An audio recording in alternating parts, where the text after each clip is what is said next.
श्री स्वामी समर्थ. स्वामी महाराज तुमच्या सर्व चांगल्या इच्छा पूर्ण करो ही स्वामींच्या चरणी प्रार्थना करते आणि आजच्या या नवीन व्हिडिओला सुरुवात करते.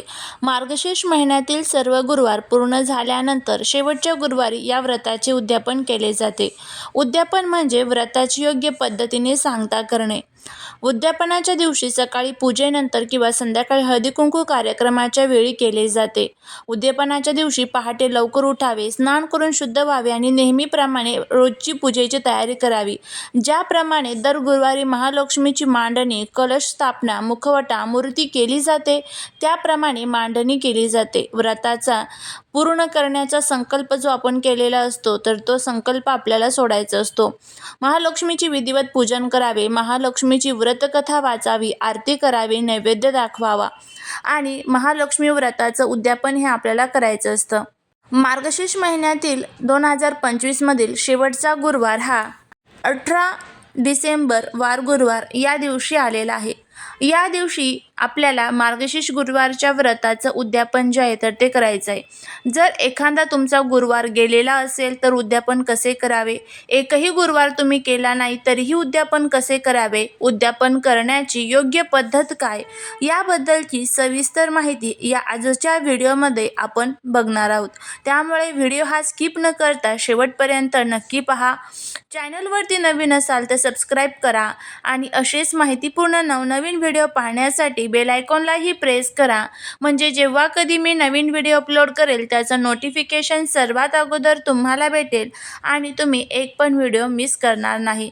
त्याचबरोबर कमेंटमध्ये श्री स्वामी समर्थ लिहायला अजिबात विसरू नका, जेणेकरून स्वामींची तुमच्या कुटुंबावरती, मुलाबाळांवरती अगदी भरभरून अशी कृपा होईल.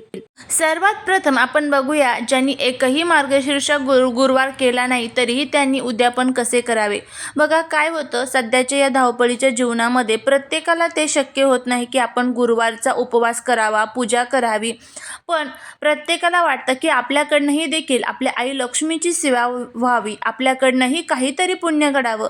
या मार्गशीर्ष महिन्यामध्ये त्यासाठी सुवासिन महिलेला तुम्हाला काहीतरी दान जे आहे तर ते करायचं आहे. आता मग तुम्हाला हे कसं करायचं आहे बघा.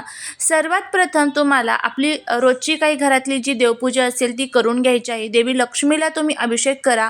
त्यानंतर काहीतरी गोडधोड पदार्थ घरामध्ये बनवा. त्यामध्ये खीर जर तुम्ही तांदळाची केली तर अतिशय उत्तम, नाहीतर जे काही भाजी भाकरीचा नैवेद्य तुम्ही घरात बनवलेला असेल तो बनवला तरीही चालेल. एखादी सुवासीन आपल्या घरामध्ये बोलवा. 1, 5, 3, 7, 11 तुमच्या यथाशक्ती तुम्हाला जे पद्धतीने बोलावता येतील त्या पद्धतीने बोलवा. त्यानंतर त्या सुवासिनीला तुम्हाला त्यांचे पाय जे असतात तर ते धुवायचे आहे. हळदी, कुंकू, अक्षदा अर्पण करायचे आहे. काहीतरी घरामध्ये जो काही गोडाधोडाचा नैवेद्य बनवलेला असेल तो खाण्यासाठी द्यायचा आहे. नाही खाण्यासाठी द्यायचं तर साखर तरी हातावरती द्या आणि काहीतरी भेटवस्तू म्हणून एखादं फळ तुम्ही देऊ शकता. मग केळी असेल किंवा इतर कोणतं फळ असेल तर ते फळ तुम्ही त्यांना त्यांच्या ओटीमध्ये द्या. अशा पद्धतीने ज्यांनी एकही गुरुवार केलेला नाही आहे तर त्यांनी उद्यापन करा.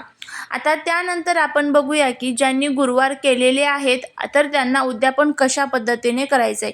ज्यांचे 4ही गुरुवार पूर्ण झालेले आहेत तर त्यांनी उद्यापन कशा पद्धतीने करायचं आहे बघा.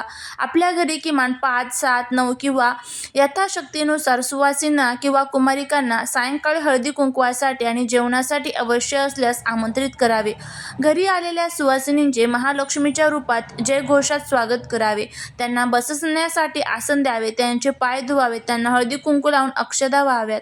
व्रताच्या पूजेमध्ये जे फळ ठेवले होते त्याचा प्रसाद नैवेद्य त्यांना वाटावा. प्रत्येक सुवासिनीला मार्गशीर्ष गुरुवार व्रताच्या पुस्तकाचे एक प्रत आणि एखादे फळ भेट म्हणून द्यावे. त्यांना जेवण दिले शक्य असेल तर द्या, नाही शक्य तर नाही दिले तरी चालेल. महालक्ष्मीला हात जोडून कळत नकळत झालेल्या चुकांबद्दल क्षमा मागावी आणि घरात सुख, समृद्धी, ऐश्वर्य कायम राहू दे अशी प्रार्थना करावी. देवीला निरोप देताना पुनरागमनम पुनरागमनन पुनरागमनन असे 3 वेळा बोलून कलश यंत्र थोडे हलवावे. कलशातील पाणी घरातील तुळशी वृंदावनात किंवा अन्य शुद्ध ठिकाणी टाकावे. कलशावरील आंब्याच्या पानांना घराच्या 4 दिशांना ठेवावे. समृद्धीसाठी दुसऱ्या दिवशी ती पाने स्वच्छ ठिकाणी विसर्जित करावी. कलशावरील नारळ वाहत्या पाण्यात विसर्जित करा किंवा शक्य नसल्यास स्वच्छ खड्डा करून जमिनीत टाकावा. काही ठिकाणी हा नारळ प्रसाद म्हणून खाल्ला जातो. कलशातील तांदूळ, अक्षता काढून आपल्या तिजोरीत, धन ठेवण्याच्या ठिकाणी किंवा धान्याच्या डब्यात ठेवा. पूजेतील दक्षिणा, पैसे एखाद्या गरजू व्यक्तीला, ब्राह्मणाला किंवा मंदिरात दान करा. जर तुम्ही सर्व गुरुवार करण्याचे ठरवले होते पण काही कारणास्तव फक्त एकच गुरुवार व्रत करू शकला आणि बाकीचे गुरुवार राहिले असतील तर तुम्हाला शेवटच्या गुरुवारी पूर्ण विधिवत पूजा मांडावीची आहे. देवीसमोर हात जोडून व्रत पूर्ण न करू शकल्याबद्दल मनापासून क्षमा मागा. व्रत खंडित झाले असेल तरी तुम्ही संकल्प पूर्ण करण्यासाठी उद्यापनाचा विधी पूर्ण करावा. यामुळे तुम्हाला अपूर्ण व्रताचे दोष लागत नाहीत. पुढील वर्षी व्रत पूर्ण करण्याची इच्छा शक्ती मिळते. काही जण फक्त एकच व्रत करत असल्यास त्या वर्षी औपचारिक उद्यापन न करता साधी उत्तर पूजा करून व्रताची सांगता करतात. पुढील वर्षी पूर्ण व्रत करून मगच उद्यापन करा. अशा पद्धतीने आपल्याला व्रताचे उद्यापन जे आहे तर ते करायचं असतं. जर तुम्ही मार्गशीर्ष महिन्यातील एकही गुरुवार व्रत केले नसेल तर औपचारिकता म्हणून उद्यापन केले जात नाही, कारण व्रत पूर्ण झालेले नसते. तुम्ही शेवटच्या गुरुवारी महालक्ष्मीचा आशीर्वाद घेण्यासाठी शेवटच्या गुरुवारी सकाळी लवकर उठून स्नान करावे. घरी महालक्ष्मीच्या पूजेची मांडणी करावी. व्रतकथा वाचावी. सायंकाळी किमान 5-7 सुवासिनींना बोलून हळदी कुंकू लावावे. प्रसाद द्यावा. त्याचबरोबर शेवटी कलश उतरवून त्यानंतर पूजेच्या सामान्याची विल्हेवाट लावावी.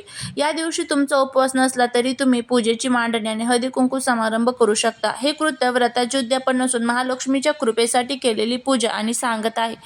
अशा पद्धतीने तुम्ही हे जे काही व्रताचे उद्यापन आहे तर ते करायचं. एखादा गुरुवार तुमचा गेला असेल तरी उद्यापन करा. एकही गुरुवार गेला नसेल तरीही उद्यापन तुम्ही करू शकता. ज्यांचा एखादा गुरुवार गेला आहे तर त्यांनी अशाने एक एक्स्ट्रा गुरुवार पकडला तर अतिशय उत्तम. पण ज्यांना नाही पकडायचा त्यांनी अशा पद्धतीने उद्यापन जे आहे तर ते केलं तरीही तुम्हाला त्याचे जे फायदे आहेत तर ते बघायला मिळेल. झालेली सेवा ही महाराजांच्या चरणी रुजू करते. व्हिडिओ जर आवडला तर लाईक, शेअर आणि सबस्क्राईब करायला विसरू नका. भेटूया पुढच्या एका छानशा नवीन व्हिडिओत एका नवीन माहितीसोबत. श्री स्वामी समर्थ.